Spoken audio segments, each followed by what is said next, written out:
Imagine a time when great wooden warships ruled the seas, their cannons thundering across the waves. This is the story of one such titan, a ship so immense, so powerful, it was named after the Roman god of war himself, Mars. In the 16th century, Mars was the pride of the Swedish navy, one of the largest and most formidable warships of its time. But its reign was destined to be brutally short.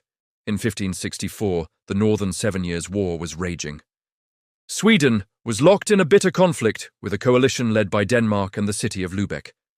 On May 30th, off the coast of the Swedish island of Öland, the Swedish fleet clashed with the Allied forces in what would become known as the First Battle of Öland.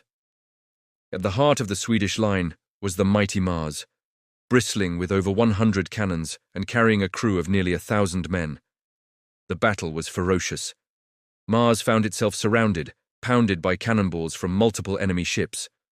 For 2 days, it fought valiantly. The crew repelled several attempts by the enemy to board, their resolve as strong as the oak timbers of their ship. But the sheer number of their opponents began to take its toll. The deck was a scene of chaos, smoke, and fire. Then, disaster struck. A fire, possibly started by a stray cannonball or a firepot thrown by the enemy, ignited the ship's black powder magazine. The result was a cataclysmic explosion. The colossal warship was torn apart in a terrifying fireball, sending debris and bodies flying into the air. In a matter of minutes, the pride of the Swedish navy, the invincible Mars, plunged beneath the waves, taking with it hundreds of sailors and a vast treasure of silver coins meant to pay the crew. It was a devastating loss for Sweden and a chilling reminder of the brutal realities of naval warfare. For centuries, the exact location of the wreck remained a mystery. It became the stuff of legend, a ghost ship lost to the depths, its story told and retold by sailors and historians.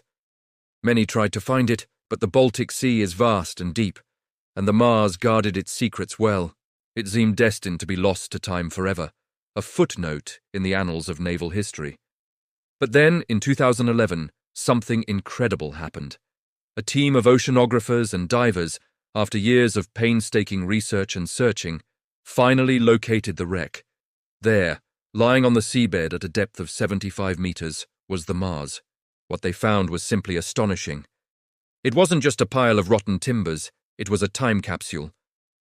The unique conditions of the Baltic Sea, its cold, brackish water with low salinity and oxygen levels, had performed a miracle of preservation. The creatures that normally devour wooden shipwrecks in other oceans, like shipworms, can't survive here. As a result, the Mars was found in a remarkable state. Large sections of its hull were still intact, standing proud on the seabed. The explosion had blown the ship apart, but it also created a vast debris field, scattering artifacts over a wide area. And this is where the real treasure lies for archaeologists.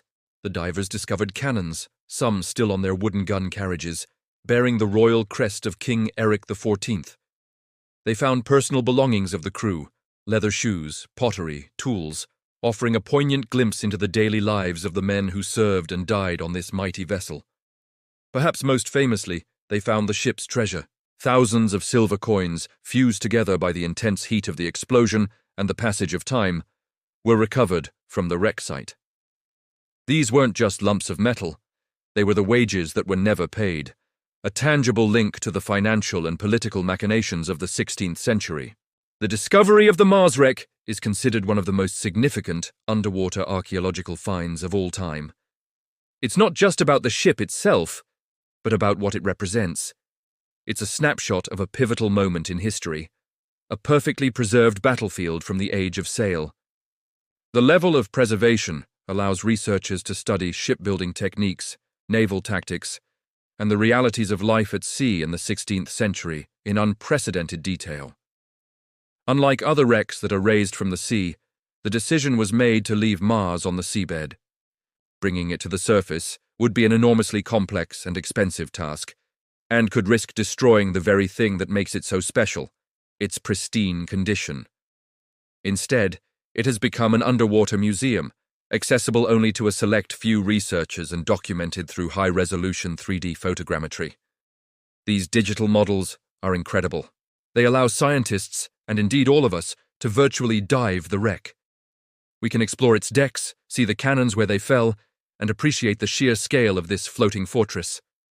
It's a way of bringing history to life without disturbing its final resting place. Every plank, every cannon, every artifact tells a story of ambition, conflict, and tragedy. The Mars is more than just a shipwreck. It's a monument to the sailors who lost their lives. It's a treasure trove of historical knowledge, rewriting what we know about 16th century naval warfare. And it's a powerful reminder that even after nearly 500 years, the sea still holds secrets waiting to be discovered. The story of the Mars, the ship that was thought to be invincible, continues to unfold, not in the pages of history books, but in the cold, dark depths of the Baltic Sea. Thanks so much for watching. If you found this story as fascinating as I did, make sure to hit that like button and subscribe for more deep dives into history. Let us know in the comments what other legendary shipwrecks you'd like to hear about. Until next time, stay curious.